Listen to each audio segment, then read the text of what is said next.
Magnet magnet কয় প্রকার এবং কি কি? ম্যাগনেট হচ্ছে দুই প্রকার।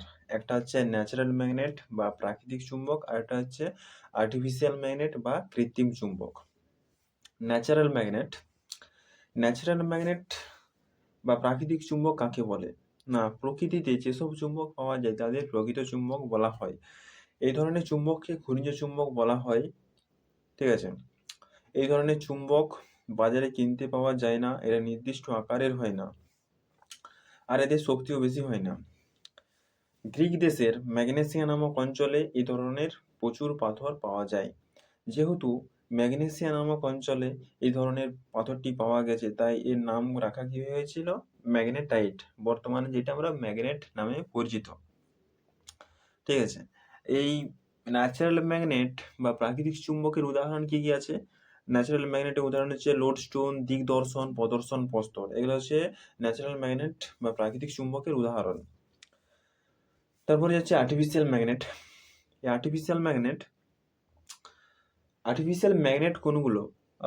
তোমার হচ্ছে needle magnet, horseshoe magnet, bar magnet, ball ended magnet, এগুলো সবই হচ্ছে আর্টিফিশিয়াল ম্যাগনেট। এই আর্টিফিশিয়াল ম্যাগনেট হচ্ছে দুই প্রকার। একটা হচ্ছে পার্মানেন্ট ম্যাগনেট, আর একটা হচ্ছে টেম্পোরারি ম্যাগনেট। পার্মানেন্ট ম্যাগনেট কাকে বলে? পার্মানেন্ট ম্যাগনেট মানে যেগুলো মানুষের দ্বারা বানানো হয়েছে, মানুষ নিজেদের প্রয়োজন মতো করে বানিয়েছে, কোনখানে কোনটা লাগবে এরকম প্রয়োজন মতো করে বানিয়েছে। ঠিক আছে? যেমন বললাম যে needle magnet, horseshoe magnet, bar magnet, ball ended magnet, এগুলো মানুষ বানিয়েছে। এগুলো পার্মানেন্ট ম্যাগনেট। এদের শক্তি প্রাকৃতিক ম্যাগনেটের মানে প্রাকৃতিক যে চুম্বক তার থেকে অনেক বেশি এরা শক্তিশালী। Permanent magnet. আরেকটা হচ্ছে টেম্পোরারি ম্যাগনেট অর ইলেকট্রোম্যাগনেট, যেটা ইলেকট্রিসিটির মাধ্যমে ম্যাগনেটাইজ করা হয়। ঠিক আছে? আবার যখন ইলেকট্রিসিটি বন্ধ করে দেওয়া হয় তখন সেটা ডিম্যাগনেটাইজ হয়ে যায়, তখন তার ম্যাগনেটাইজ প্রপার্টি আর থাকে না। মানে যখনই সেটাতে ইলেকট্রিসিটি দেওয়া হচ্ছে তখন সেটা ম্যাগনেটাইজ হচ্ছে, আবার যখন ইলেকট্রিসিটি বন্ধ করে দেওয়া হচ্ছে তখন সেটা ডিম্যাগনেটাইজ হয়ে যাচ্ছে। এটা কোথায় হয়? এটা হচ্ছে মোটরে হয়। মোটরে যখনই ইলেকট্রিক দেওয়া হয় তখনই সেটা কি হয়? মোটরটা ঘুরে। মোটরটা কেন ঘুরে? কারণ ভিতরে যে ওয়েন্ডিংটা আছে সেটা ম্যাগনেটাইজ হয়, ম্যাগনেটের মতো কাজ করে। তাই যখন ইলেকট্রিসিটি দেওয়া হচ্ছে তখন সেটা ম্যাগনেটাইজ হচ্ছে, আবার যখন ইলেকট্রিসিটি বন্ধ করে দেওয়া হচ্ছে তখন সেটা ডিম্যাগনেটাইজ হয়ে যাচ্ছে, তখন তার ম্যাগনেটাইজ প্রপার্টি আর থাকছে না এবং মোটরটা ঘুরছে না, ওই কিছুক্ষণ ঘুরে বন্ধ হয়ে যাচ্ছে। ঠিক আছে? আমাদের পৃথিবীতে যত রকম পদার্থ আছে পৃথিবীতে, সবগুলোকে তিনটে ভাগে ম্যাগনেটিজম প্রপার্টি অনুযায়ী ভাগ করা হয়েছে। তো ১ নম্বর হচ্ছে ফেরোম্যাগনেটিক সাবস্টেন্স। ফেরোম্যাগনেটিক সাবস্টেন্স সেইগুলো যেগুলো খুব স্ট্রংলি আকর্ষিত হয়, সেগুলোকে ফেরোম্যাগনেটিক সাবস্টেন্স বলে। স্ট্রংলি মানে যেগুলো চুম্বকের সাথে খুব স্ট্রংলি আকর্ষিত হয়। মানে যদি একটা চুম্বকের কাছে একটা লোহাকে আনা হয়, সেটা তাড়াতাড়ি চিপকে যায়। ঠিক আছে? আকর্ষণ ক্ষমতা অনেকটা বেশি। তাই এগুলো লোহা, নিকেল, কোবাল্ট, ঠিক আছে? এগুলো খুব স্ট্রংলি আকর্ষিত হয়। যেমন উদাহরণ হচ্ছে লোহা, নিকেল, কোবাল্ট, এগুলো চুম্বকের সাথে খুব স্ট্রংলি আকর্ষিত হয়, তাই এটাকে ফেরোম্যাগনেটিক সাবস্টেন্স বলে।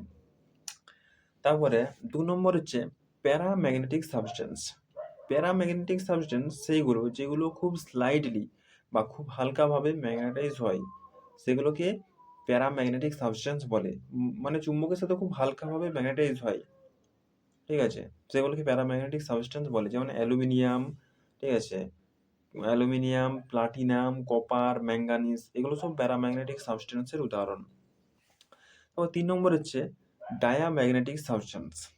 ডায়াম্যাগনেটিক সাবস্টেন্স সেগুলো যেগুলো ধরতে চায় না বা আকর্ষিত করতে চায় না, সেগুলোকে ডায়াম্যাগনেটিক সাবস্টেন্স বলে। যেমন কি? যেমন হচ্ছে bismuth, sulphur, graphite, glass, paper, wood etcetera, এগুলো সবই হচ্ছে ডায়াম্যাগনেটিক সাবস্টেন্সের উদাহরণ। তো এর মধ্যেও কি আমাদের ম্যাগনেট নাই? ম্যাগনেটিজম প্রপার্টি নাই? কাঠের মধ্যেও কিন্তু ম্যাগনেটিজম প্রপার্টি আছে, খুব হালকা পরিমাণে আছে। সেটা যদি চুম্বকের সামনে নিয়ে আসি সেটা আকর্ষণই হবে না। ঠিক আছে? কোনো আকর্ষণই হবে না, কিন্তু আর ভিতরে ম্যাগনেটাইজ প্রপার্টি আছে। আমাদের পৃথিবীতে যত রকম পদার্থ আছে সব কিছুর মধ্যে ম্যাগনেটাইজ প্রপার্টি আছে। কম বেশি আছে। এই ৩ টে ভাগে ভাগ করা হয়েছে। একটা হচ্ছে ফেরোম্যাগনেটিক সাবস্টেন্স, একটা হচ্ছে প্যারাম্যাগনেটিক সাবস্টেন্স, আর একটা হচ্ছে ডায়াম্যাগনেটিক সাবস্টেন্স। এখানে মনে রাখতে হবে এয়ার হচ্ছে প্যারাম্যাগনেটিক সাবস্টেন্সের উদাহরণ, আর হচ্ছে ওয়াটার হচ্ছে ডায়াম্যাগনেটিক সাবস্টেন্সের উদাহরণ। ঠিক আছে?